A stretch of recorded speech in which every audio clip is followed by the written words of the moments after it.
New day, and we are back here with the Vox AC30. So last time we left off, we took care of all of these screen and grid resistors, and we wired up the choke to the filter caps here, and then we put the wires off of the output transformer as well as this lead and this lead here onto a new little terminal strip. So now that that's done, we need to make a little connection from both of these points to the filter caps there. And then we're going to go ahead and replace this this terminal strip.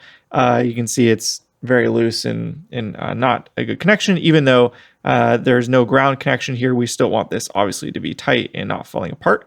So we'll replace that with a new one. And from there, we can swap actually the electrolytics as well. So we've got a FNT 30 microfarad 500 volt that'll be replacing this one.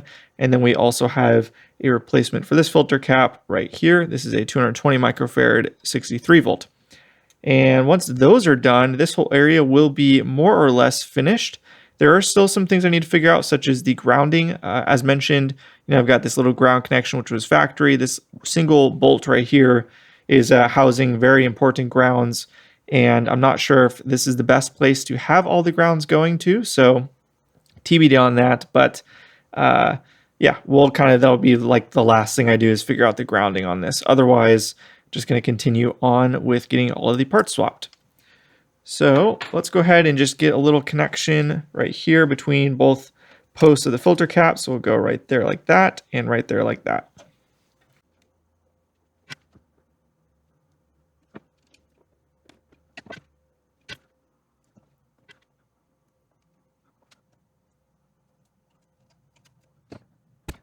So I've gone ahead and removed the 3232, literally just pulled right out of the solder joint right here, which that was not connected at all. And this connection was barely done as well for the ground of that. And then I disconnected also the 22K, put those off to the side. This yellow wire, which is kind of draped up and over, you can kind of see what looks like almost like the shadow of it right here. I'm just putting that nice and close to this area, kind of under everything, because I anticipate the replacement cap here being up and over here, siliconed to the chassis there. So I just want to give myself space. I'm going to run it under this so that's kind of nice and hugging the chassis like so. And then we're going to go ahead and disconnect this and put in a new tag strip so then we can get all of these other connections in properly. So we'll be swapping in another triple tag strip here. Even though there's only one being used on this one, it's helpful to have a second available. Obviously, the middle in this case is ground, and we're not going to be utilizing that. But this gives me some additional options if I ever need it. All right, beautiful. Let's go ahead and disconnect this wire now. Add it to the pile of parts we've removed from the amp so far. All right, we've got everything mocked up roughly how I want, kind of from here over. So we've got the replacement 30 microfarad cap and the new tag strip here. So we've got the positive end going here, which is also where the connection off the preamp circuit is going, as well as this 22K dropping resistor. So that's all going to this new end of the tag board. And then we've got the ground connection of this cap going here. I'm not using this as the ground connection. I think I'm going to run a wire somewhere. I believe I've seen Lyle from Sonic Audio have a specific placement for this. So I'm going to save that, but we can easily run a wire anywhere we need to with this location. And then we've got the 22K resistor going here all the way over to this new tag strip we already installed. And from there, we've got the bridge connection off of the filter cap right here. And then this connection has also got the other bridge connection off of the filter cap, kind of completing that. We've got this yellow wire here that's also kind of fed a bit closer to this tag strip right along the edge here. And that's going to give me room to install a cap kind of right here, as well as have this resistor. If this stays or not, TBD if that's the right one for the bias. So we'll handle these two in a second, but first let's go ahead and make these connections. And then this ground connection too, not forgetting about this one. This one I believe will also be run somewhere else. So I'm not 100% sure if I'm supposed to be using this spot or not. So we're just going to kind of leave that for right now as I figure things out. So let's go ahead and solder.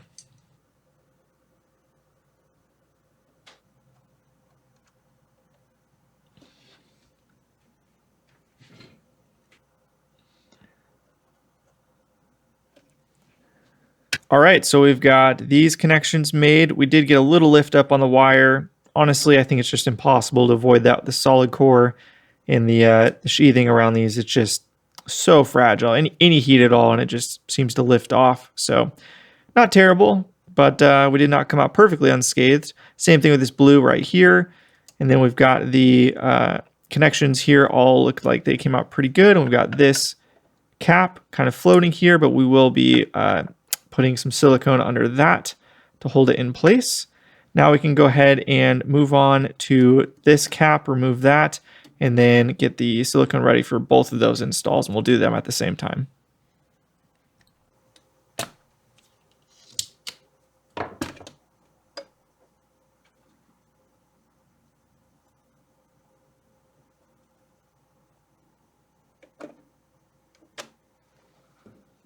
All right, so we've got the resistor in the filter cap and this lead connecting off of the bus wire here, disconnected from the tag board. Both holes are open so that we can better connect things. They were all shoved on one single spot, but they're bridged together so we can utilize both, spread the load a little bit.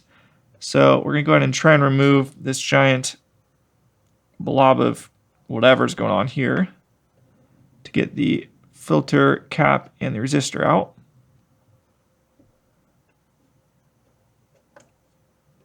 Wow, and neither were even really connected to anything here. So this is just a mess, whatever this is. Looks like there's some leads stuck on there from the previous, probably the previous bias resistor.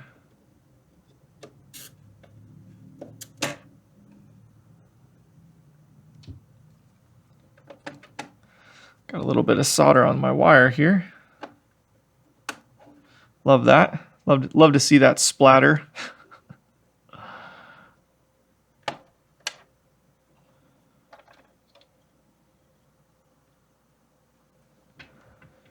Okay, so let's just go ahead and get this end of the resistor soldered in. And I might just leave just the resistor on this side and put the cap and this connection on the other one, TBD on that.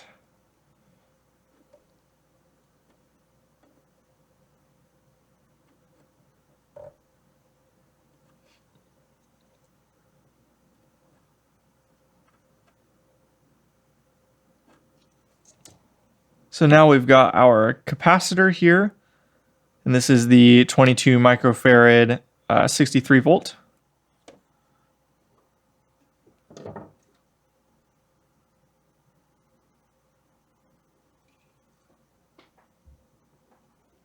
Had some more of this leftover insulation I took off of the wire for these resistors here, and it happens to match this cap perfectly, this Vichet. So I'm going to go ahead and run it. We're going to have it like this and get a bit of a right angle going. We'll see if this resistor ends up being the right value to bias this amplifier. It's what was in it before, so we're just going to go ahead and rock with that. Though I would not be surprised if we will have to remove it later.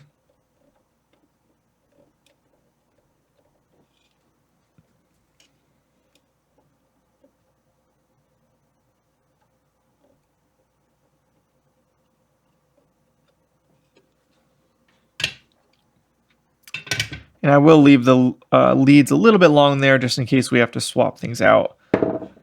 Now we can just go ahead and solder this final connection here.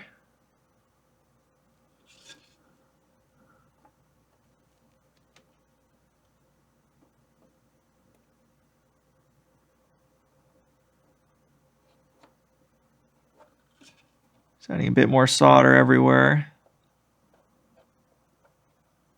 Just want to make sure everything is really solid. Alrighty, things are looking pretty good. I'm pretty happy with how things are turning out so far. So question mark still, we've got to apply something here to connect this ground to ground, and then we've also got this ground to figure out here, whether I'm supposed to connect this one here or both of these elsewhere. TBD on that. Let's go ahead and add silicone to hold this down. As far as what silicone I'm using, I'm going to try out this clear adhesive sealant silicone RTV. We'll give this a shot.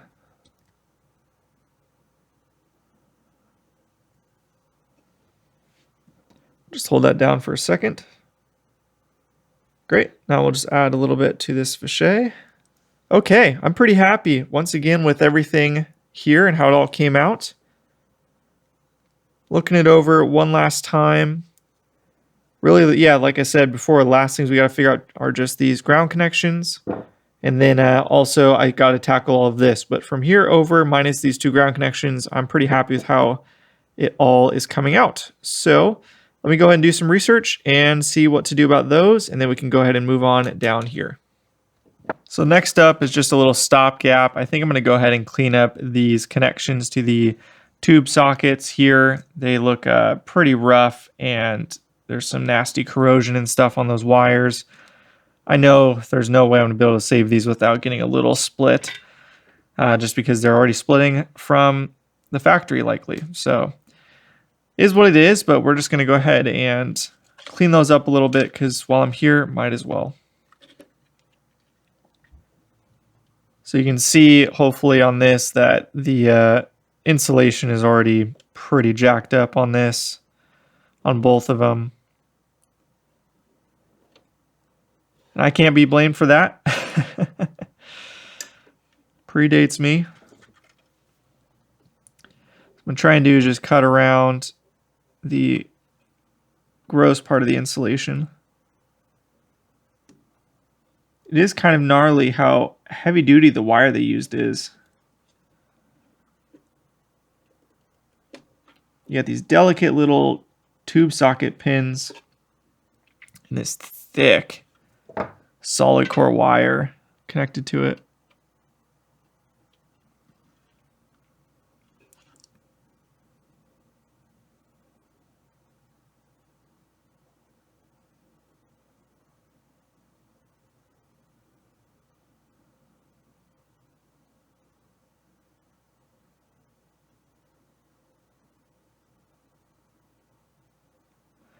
Trying to like purify the wire.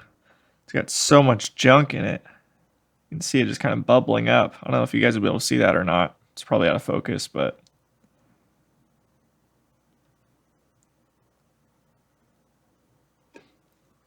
it's really fighting the tinning. Does not want to allow me to tin it. All right, so let's go ahead and solder these back on now that things are cleaned up a bit.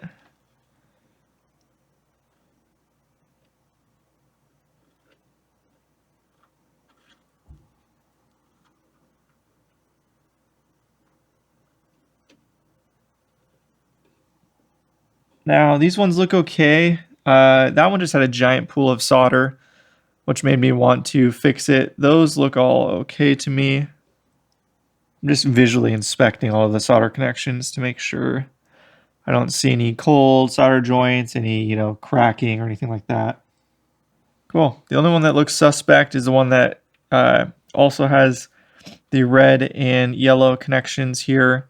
And it just looks gross because it's got that green bubbling out of it. So I'm just going to kind of superheat that. Try and purify a little bit. So off camera, I went ahead and swapped out the original brass screw here with stainless steel hardware. It's got a tooth washer and a nylock nut on the bottom here. And then I installed one of these. I don't remember what you call them, but little terminals that have the lock washer kind of built in. And yeah, this way I have a nice isolated solid ground connection for the earth on the 3-prong when I swap the new one in eventually. And yeah, this will be just for that connection. And this bolt, what it actually does is it mounts the aluminum chassis, this top part, with the bottom steel chassis. So these AC30s are kind of two different chassis sandwiched together. And this is one of the bolts that does it. There's two more on the same plane here, another one here, another one further down. There might be more, but those are the ones I see immediately. And yeah, so obviously those are important because any ground connections we use on the aluminum chassis here, such as this, is, it's critical that the connection to the steel chassis is solid as well. Going back all the way to the the output, ground connection. There's several on here that utilize that. So I might go ahead and swap the other bolts that are doing the same thing with the stainless steel hardware to get extra tight. TBD, I'm not 100% sure. Now I also have about some more. I also have on the steel chassis a couple locations where there are these ground terminals on the strips, whatever you want to call these, and those are making some very important ground, so it might be smart for me to swap that hardware with the stainless steel instead as well.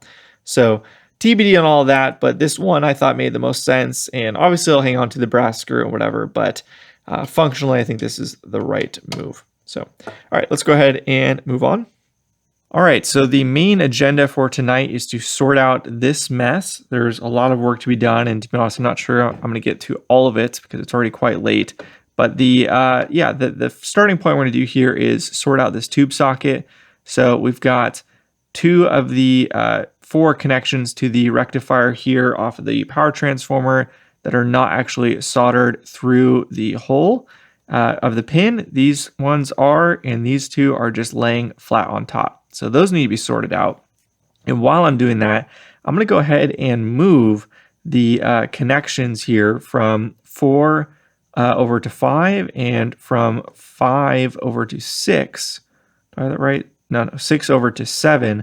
So right now this is in 6 and this is in 4. And so we're going to move those over 1 and then add in little diodes just as a safety precaution. And so they'll be oriented like this right here and like that right there. So we're going to do that. I've heard from a few different people that that's just a good practice to do on this to add a little bit of additional safety. So we're going to go ahead and do that first, and then we will tackle this atrocious, just terrible wiring job here with peeling wire everywhere. It's just a mess. It's going to be really gross to handle, but we're going to get this solved first. So let's fire up the soldering iron and get to work.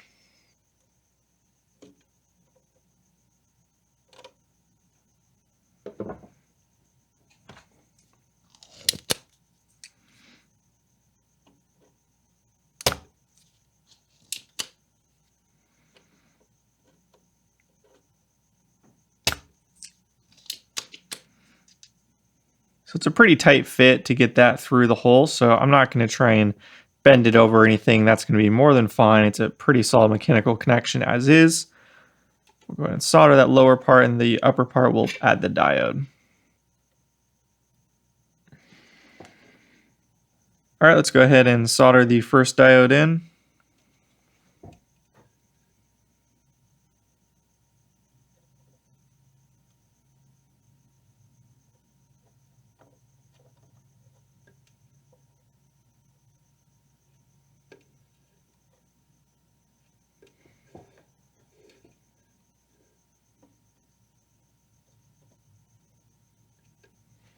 All right, let's go ahead and move on to this one. So we're going to do the same thing and move this over from pin 6 to pin 7.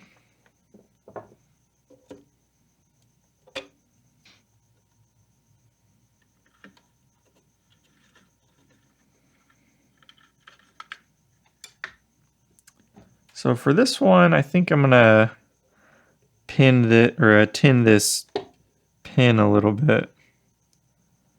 Just kind of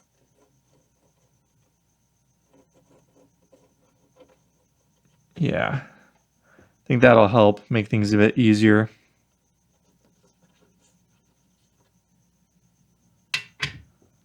So same as before, we'll go ahead and put this on the lower portion.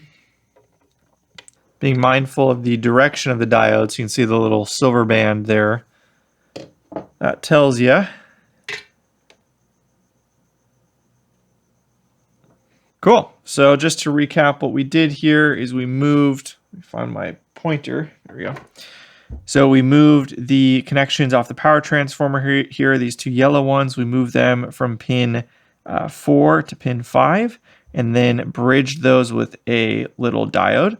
And then the same thing here, we moved from pin 6 to pin 7, again, bridged with the little diode here.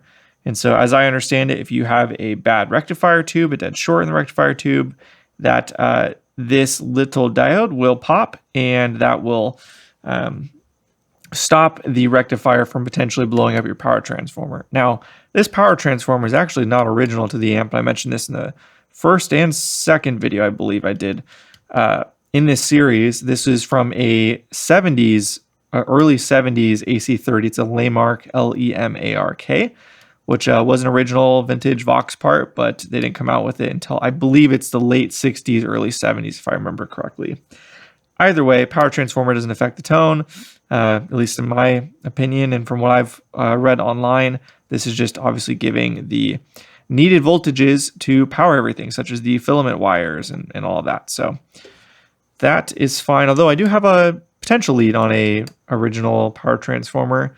For this, I would match the Albion output transformer, but TBD on that. That's honestly not a high priority for me right now. I just want to get it all working. So now let's go ahead and clean up these connections to make sure they're solid, and then we'll move on.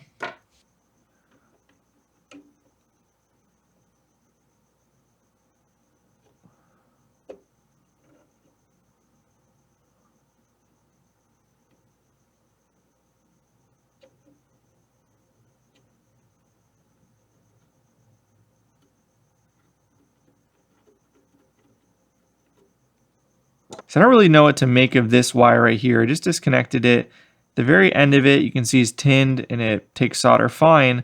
The rest of it has almost like this coating on it that's like almost copper colored, and it doesn't seem to come off or be affected by heat from the soldering iron. If I just hold it on there, it doesn't seem to do anything. And whereas this top part clearly does, this bottom part doesn't seem to do anything. It just seems solder doesn't connect to it. So I guess that would make sense why it was installed the way it was, where it was kind of just the tip really was through. So I'm going to disconnect this side and just see if this one looks different, because I don't want to cut this shorter if there's like some kind of coating I have to get off that will stop it from actually properly conducting here. So TBD on that. Let's go ahead and desolder this side and see what we're working with.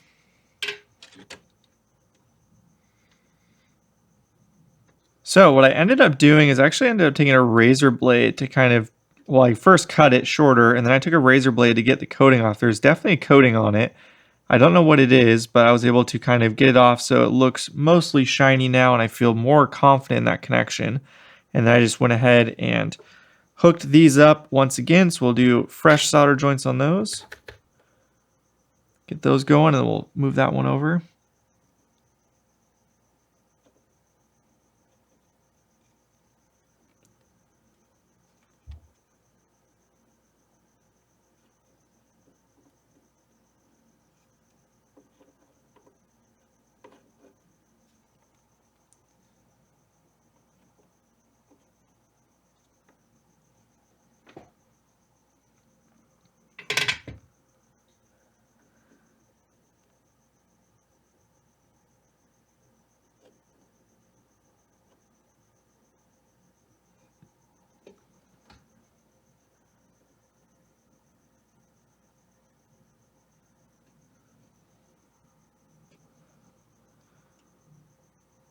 Cool. So that marks the end of the work we need to do to the rectifier tube here. So now we can go ahead and move on to the tag strip here, which is just an absolute mess. It's hard to even make out what's going on here. So I think what I'm going to do is slowly start separating things, and well, I'll take a photo of what it looks like now. These two are both going to the ground connection here. So those will be important to make note of, this green one and this one right here. So one of these would be the shield for the power transformer. So let's disconnect first, and then we'll go from there.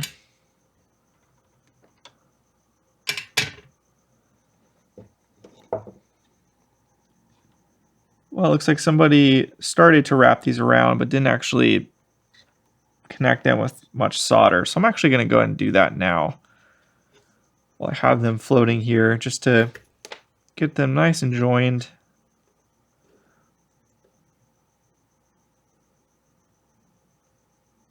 And now we got to figure this mess out. So we got the heater wires going to each. We got the blue to the blue, yellow to the yellow. It's pretty straightforward. And then we've got these two connections out the power transformer. Again, cut very short these leads. So hopefully with the new terminal strip, we're able to reach, which it looks like we will just. So let's disconnect all of these. Looks like solid core too, so hopefully it's not all wrapped around each other. We might have to try and desolder as much as we can first.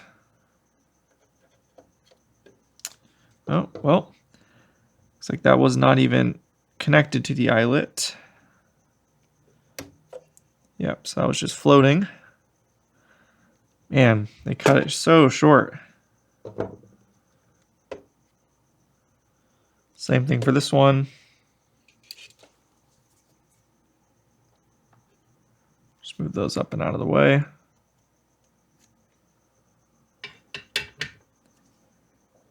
Now we've got this rat's nest to deal with.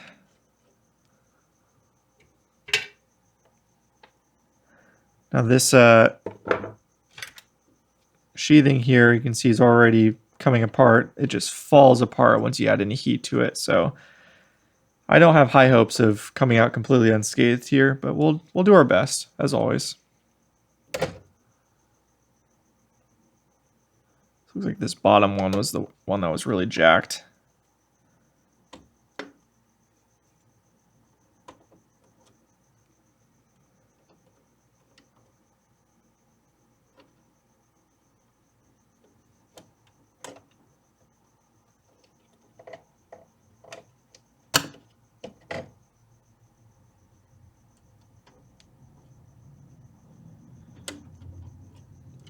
Perfect.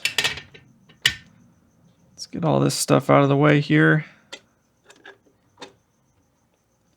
See the jacket falling off. I'll just cut it because there's no saving that. Once that's gone, that's gone.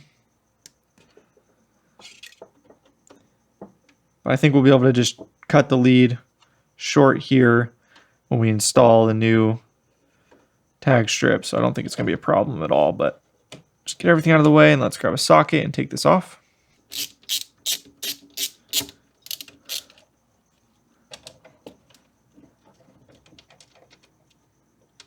So we've got the terminal strip removed here. You can see it's a little bent. And yeah, just better to replace that. Now I did purchase a 4 terminal strip here because all of the 3 terminal strips look like that, to where the middle one is the ground lug, and that does not give enough room to make the connections off these really short power transformer leads. So we went with the 4, and this just gives us one additional eyelet to do something with if we ever wanted to. But it also just means that everything should reach just fine, which it looks like it will. Now, as far as connecting to it, I think what I'm going to do is clean this here and then try and install one of our stainless steel screws and washers and nuts here, because I think this might be a good candidate for making one of those really strong connections, since there's some important grounds going there. So let me just mock that up real quick and see what that looks like. So we've got the new hardware installed here with the nylock nut and stainless steel bolt and washers on both sides, lock washers at that. There was a little bit of movement with the actual strip here, and with it tied solidly here in the middle, I could kind of flex it both sides. Ultimately, it doesn't matter that much, really. However, it made me a little uncomfortable, so I did something a little, I guess, not traditional, and I put a little bit of silicone on both corners here, just to make sure it is held in place and isn't really moving around at all. It's not a big deal, but for some reason, it just really bothered me, and yeah, I just wanted to make sure it's really solid and not moving around. Now, there's really no chance of it moving around and that resulting in something touching that shouldn't, because there's nothing around that could happen. It's very minute, but I don't want it rocking. I could make some noises, some rattling, things of that nature. So hopefully that should alleviate that problem. So now we can start mocking up where we want to put everything. So we'll have our ground connections right here, and then we'll have our other power transformer connections here and here, and then we've got the heater wires to connect with the blue on this one and yellow on this one. And yeah, let's go ahead and mock all that up.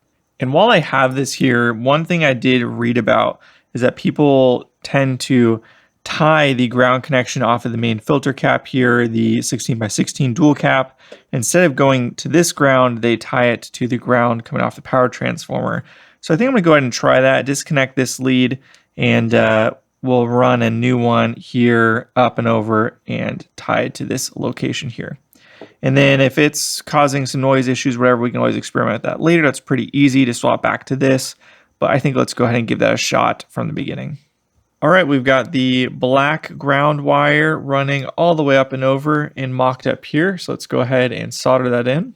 Now, I've been having a really hard time soldering into these with all of the solder wanting to just pull down low. So I'm hoping this one will be better, but it's probably not. And I'm probably gonna have to shift things over to get them to fit correctly. First, I'm just gonna add some solder up top, which will pull up, and then we'll be able to pull that down.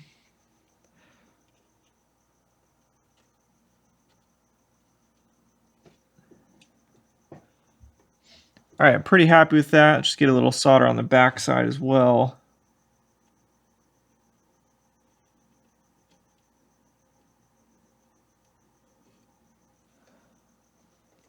Okay. Still pulling out a little bit, but it looks solid. Yeah, that's solid. Cool. So now we can go ahead and hook these connections up. So I think we'll start with mocking these up. These are extremely thick solid core wire here, so these are not easy. All right, so I think we're gonna go ahead and try that with the blue heater wires there, as well as that lead off the transformer, all together on the same side, making it cleaner. So we'll give this a shot. And this is causing me the issue of everything wanting to pull down south, leaving this wire partially not exposed, but just doesn't have the same amount of solder connection. Okay, that looks better. So we do have, again, a little bit of a pull, but we do have a pretty thick lead down here. So that will work. Now I'm gonna try and bend this out of the way a little bit. Solid core wire is a bit tricky to work with. At least more tricky than working with the traditional Fender style. Now let's get this transformer lead, which is extremely stiff. All right, that all looks pretty good to me. The only thing I don't love is I can't really get a good connection on the back. Or when I say good connection, I mean just make sure there's, very clean solder on both sides. Anything I run on the back is just going to burn the wires, but the front looks super solid, so I feel pretty good about that. And I have no reason to believe the back is bad. I just can't really see it, so it makes me a little uncomfortable. But overall, I think that will do. So again, we've got these heater wires, and I'll even lift them up so they're floating above the other a little bit. And we've got the other heater wires here. We've got the ground connections there, and the addition of the ground connection off of the 16 microfarad dual cap following right there. And yeah, I think that's good. So this section all cleaned up, all the solder joints redone, and should be good to go. So that, I believe, means we're done with the lower section. Let me zoom out. So that means I believe we're done with everything here, with the only exception being the ground connection for this cap. So for this cap, which is part of the trem circuit, as I understand it, what people do is they tie this ground into the ground on the preamp section of the amplifier up here. So run it through the grommet and connect it to one of these tags here. Now, the hard thing I really struggle with when looking at the tag is determining which one is ground and which one isn't. On a Fender, it's fairly obvious. You've got essentially one entire side of the eyelet, more or less, is all the ground side. However, in this, it seems to vary pretty significantly. And really the only way, and the thing that makes it more complex is all the wires running underneath the tag board. So you can have wires that are ground, or tags that are ground here on this side, and then the other side, one tag over, might be ground as well. And yeah, it just is very confusing. So I need to study the layout a bit more to really hone in on what is a ground connection. And then we will, I think, run that up through there and give that a shot, because I know a lot of people do that. So I think we'll start there. But for now, I'm really happy with the progress we made tonight. We got what done. We got what I wanted done, which is fantastic. And we are that much closer to firing this thing up. So super stoked. And yeah, that'll be it for now. All right. See ya.